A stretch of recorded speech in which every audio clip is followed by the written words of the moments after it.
ஓம் நமச்சிவாய நமக. ஓம் நமச்சிவாய நமக. ஹரிவோம் நமச்சிவாய நமக. சக்தி இந்த பூவுலகை கவனித்து பார்த்தாயா?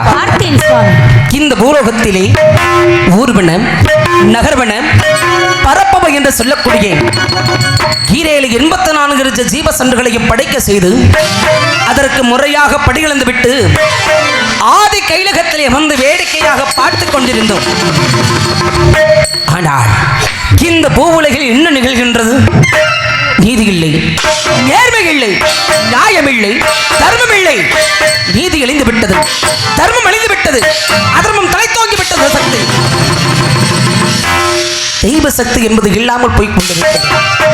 அப்படி இருந்த போதிலும் கிரகிதா துபாபரம் என்று 3 யுகங்கள் முடிந்து 4வது யுகமாக இந்த பூ உலகிலே